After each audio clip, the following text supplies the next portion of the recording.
So the first race of day 2 is the Prince of Wales Challenge Cup, Reading University C, alongside a composite crew from Thames Rowing Club and London Rowing Club. Water conditions perfect, Greg. So how smooth it is. You can see the reflections of the tents on the left-hand side and the trees on the right-hand side. Just ideal. I think these crews will be pleased to have been picked to be in the first race of the day, going off very shortly. And you know that you can get the race done, but you can also get it done in beautiful conditions. Later in the day, we're expecting a good crowd to come in as the day goes on. There's already quite a few spectators in there already, and it's 8:30 in the morning.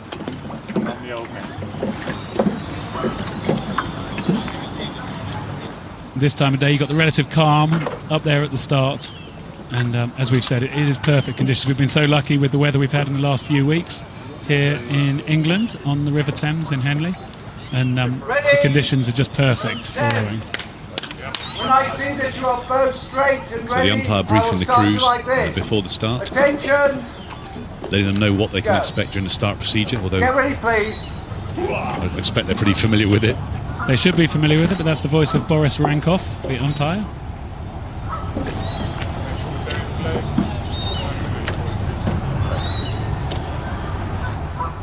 Attention! Go! So we heard the words from the crew, make sure we bury the blades, and the crew from Thames and London Rowing Club did bury the blades, and now they've squeezed the boat away along the island there, as we see them making a nice clean start, keeping close to that island, the boat on the right there. Yeah, both crews, very clean start. Actually, that's the key thing, to get that boat away as quickly and efficiently as you can, building into a race pace. Yeah, the Prince of Wales for quadruple sculls. We normally see good quality crews, good clean sculling in this event. A little bit of steering just coming up the island from the Reading University Boat Club C. Boris had his flag out there, just steered them back to the station, but they made a nice clean start there. They'll be pleased with their positioning on the course there. Both crews looking very composed too, as well. You can quite often the crews looking a little bit ragged at the start. These two both looking good. Yeah, we're going to see lots of quad racing today, but here in the Prince of Wales, it's a good club standard event, and these two both moving really nicely, very much stroke for stroke, nothing to choose in it. The crews now will be coming out, they're beyond the Temple Island, they're into the more open part of the river, but as you can see, the conditions are still perfect as they're looking just to settle into a race pace, and that's Daryl Wing in the stroke seat of the Thames and London Rowing Club crew, setting a nice pace. Both these crews had to come to the qualifying races last Friday, so they've had a race down the course already this week. And we're looking now at Robert McPherson in the stroke seat of the Reading University C crew, and what a great race first up in the day. They're coming down here. They'll now come to the mark which we know as the barrier. It's about 2 minutes into the race, and absolutely stroke for stroke. Yeah, they're neck and neck. The actual TV camera just slightly behind the crew, so as you look at the TV screen, it looks like London and Thames got a bit of a lead, but because of the angle of the camera, they are absolutely stroke for stroke. You can see the two-man in the Reading boat. So that's Alex Badcott having a look over his left-hand shoulder just to see where London and Thames are. Alex Badcott, this is his first year of university rowing. It's his third Henley. His highlight was racing in the Forley, getting through a few rounds. I want to make sure he gets through a few rounds today, but just see the crew. It's on the right now. It's the Reading University Boat Club C, just looking to make a little move as the crews come into this period in the middle of the race now, where about 2.5 minutes in, it gets a little bit quieter. Crews just warming up either side, but there's the bank isn't beside them. And still very much stroke for stroke, a great race first in the day. Isn't it just? I think Reading just pulling out to a little bit of a lead, maybe a couple of metres, a third of a boat length, if that. Looking slightly longer stroke, slightly more synchronised. But at this point, this is where the mind games start to play. You know, they'll know the other crew is right beside them. That will be niggling away in the back of their minds, and what effect is that going to have? Well, this video that we're getting here from the drone, it's a coach's dream really in terms of looking for those lengths, and I think I'm with you, Jim, that I look at the crew on the right from Reading University Boat Club, and the synchronisation of those blades just looks a little bit tidier than it does when we look at the composite crew from Thames Rowing Club and London Rowing Club. Crew's just there going past Forley, that's halfway down the course. and still very much stroke for stroke. Really nothing to choose here at all. I think Thames and London raised their rate of sculling an extra 1 or 2, and I think just they come back on level terms. As the drone picture pulls out, I think the crews are actually neck and neck again. Well, it's a very important part of the race now.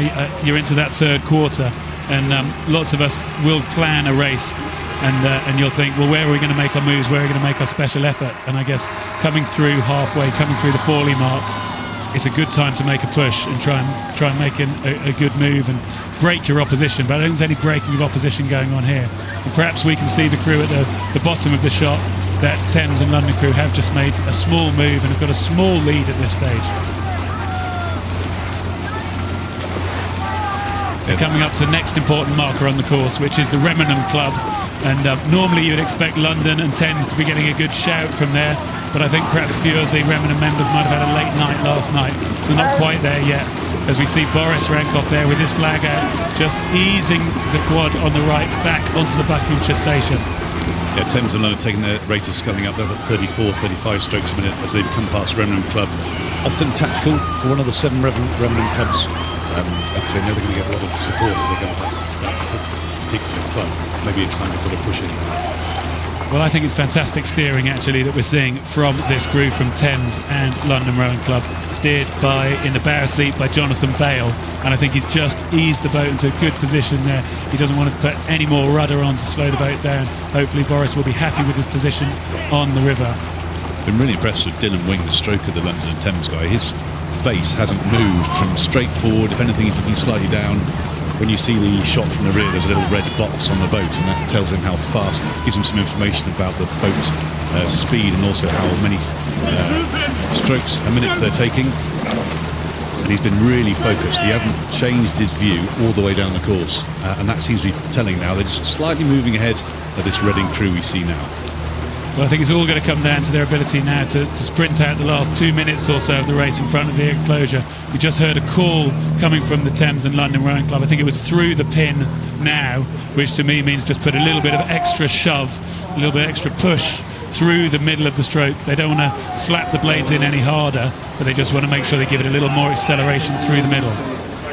You can see that as well, just a little bit of blade weight, a little bit more splashy, but that's a part and parcel of putting more effort in with the legs, trying to propel that boat forward, a little bit extra speed to try and squeeze ahead of their opposition coming into the enclosures. And again, we can see the position on the river that Thames and London crew are taking. They're drifting off their station a little bit, but I think Boris Rankov looks happy. The Reading University crew to the right, tight on the booms there, but I think they're clear. I don't think they're going to get in any trouble, and it's really coming down to a sprint towards the line. This camera is on the progress board.